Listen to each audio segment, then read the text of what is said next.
صحیح بخاری کے الفاظ ہیں، کہتے ہیں میں نے مسجد میں 2 رکعتیں ادا کی اور اس کے بعد اللہ سے دعا کی کہ اللہ اپنے کسی نیک بندے سے میری ملاقات کروا دے۔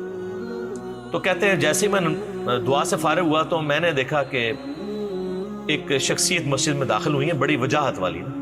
میں نے لوگوں سے پوچھا یہ کون ہے؟ تو بتایا گیا یہ ابو درداء ہیں رضی اللہ تعالیٰ، اصحاب صفہ میں سے، درویش ترین صحابہ میں سے۔ 2 نبی الاسلام کے صحابہ بڑے لاڈلے اور درویش اصحاب تھے، ابو درداء اور ابن مسعود رضی اللہ عنہما وعلیہم السلام۔ اسی لیے دیکھیں سیدنا عمر نے جب رومن امپائر گری ہے نا تو وہاں کا چیف جسٹس لگایا ہے ابو درداء کو، اور پرشین امپائر جب گری تو اس کا چیف جسٹس لگایا ابن مسعود کو۔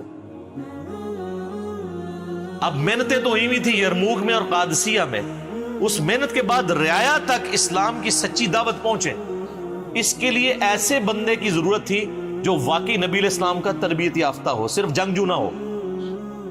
تو وہ پھر ابو درداء اور ابن مسعود ہی ہو سکتے تھے، جو نبی علیہ السلام کے ساتھ وقف تھے، مسجد میں ہی رہتے تھے، آپ سے تعلیم حاصل کرتے تھے۔ تو انہوں نے کہا حضرت میں نے تو ابھی بھی اللہ سے دعا کی تھی کہ کسی نیک بندے سے ملاقات ہو، میری دعا قبول ہو گئی، ابو درداء سے میری ملاقات ہو رہی ہے۔ تو آپ دیکھیں آج کل آپ کسی پیر کو، بڑے بندے کو جا کے ملیں اور اس کو بتائیں کہ جی میری بڑی خواہش تھی، تو جناب وہ آسمان پہ اڑنا شروع کر دیتا ہے، الا ماشاء ان الا ماشاء اللہ میں بھی مسکین شامل ہوں۔ مجھے صرف اس لیے خوشی ہوتی ہے اللہ کے لیے کوئی ہے، ادروائز مجھے میری طبیعت پہ کوئی فرق نہیں پڑتا، اس لیے کہ ہم بڑی کاز کے لیے کام کر رہے ہوتے ہیں۔ تو ابو درداء رضی اللہ تعالیٰ نے فرمایا کدھر سے آئے ہو؟ کہا میں کوفہ سے۔ صحیح بخاری کے الفاظ ہیں، سیدنا ابو درداء کہتے ہیں کہ یار وہ کوفے کے اندر ابن مسعود موجود نہیں ہے، صاحب النعلین، جو نبی علیہ السلام کی مبارک جوتیاں سفر و حضر میں اپنے سینے کے ساتھ لگا کے رکھتے تھے، اور ان کا نام پڑ گیا تھا یا صاحب النعلین، یا صاحب النعلین، نبی علیہ السلام کی مبارک جوتیوں والا۔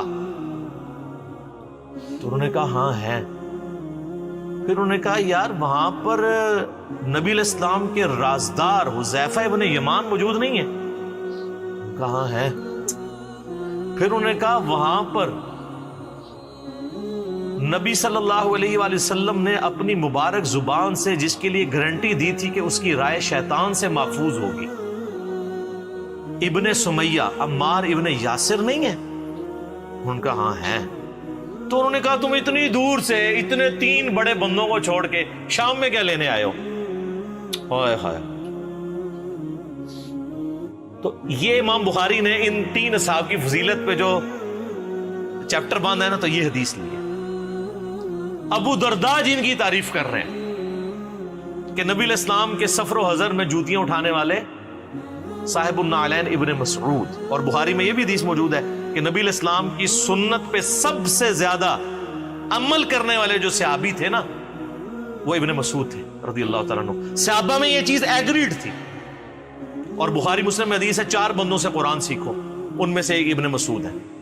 اور بخاری میں حدیث ہے ابن مسعود کہتے ہیں اگر میں جانتا ہوتا مجھ سے زیادہ کوئی قرآن جانتا ہے نا، میں اونٹوں کے جگر جلا کے سفر کرتا اور اس سے جا کے قرآن سیکھتا۔ میں نے 80 صورتیں نبی علیہ السلام کے پیچھے نماز میں کھڑے ہو کے یاد کی ہیں، ڈائریکٹ آپ علیہ السلام کی تلاوت سن کے۔ اچھا یہ کوئی تکبرانہ ان کے الفاظ نہیں تھے، ان کو یہ تھا کہ یار میں نے ایفرٹ پٹ کی ہے اس کام کے لیے۔ آج کل یوٹیوب پہ کلپ آتا تو ان کہنا ہے میں کرتا ہے۔ میری باتوں سے کئی لوگوں کو جواب مل گیا ہوگا، سر جس نے ایفرٹ پٹ کی ہے وہ بتانا چاہتا ہے، اور اس سے آپ سے کوئی اجر نہیں مانگتا، چندہ نہیں مانگتا، کھال نہیں مانگتا قربانی کی، نہ آپ کی کھال مانگتا ہے۔ تو ابن مسعود رضی اللہ تعالیٰ عنہ اور دوسرا حذیفہ ابن یمان کو آپ علیہ السلام نے 12 منافقوں کے نام بتا دیے تھے، جو انہوں نے آگے نہیں بتایا، اس لیے میں بھی آپ کو نہیں بتا سکتا۔ وہ جو صحیح مسلم میں ہے کہ ان کو دوبیلا پھوڑا نکلے گا، بس اتنا ہی۔ اور تیسرا بندہ کہا کہ شیطان سے اس کی رائے محفوظ ہوگی، عمار ابن یاسر۔ اور عمار ابن یاسر تینوں جنگوں میں مولا علی کے ساتھ تھے، جمل، صفین، نہروان کے اندر۔ اسی لیے یعنی وہ پھر حدیث بھی آئی بخاری میں 2812، عمار کو ایک باغی جماعت قتل کرے گی، عمار ان کو اللہ اور جنت کی طرف بلائے گا، وہ جماعت دوزخ کی طرف بلائے گی تو ہمارے نہروان میں نہیں تھے. جی ہاں نہروان میں نہیں تھے، سوری، وہ تو نہروان سے پہلے صفین میں شہید ہو گئے تھے، جزاک اللہ خیر. تو یعنی وہ رائے میں مولا علی کے ساتھ، تو شیطان سے محفوظ ان کی رائے نبی علیہ السلام نے کہا. ابن مسعود کا نام ہی تھا صاحب النعلین.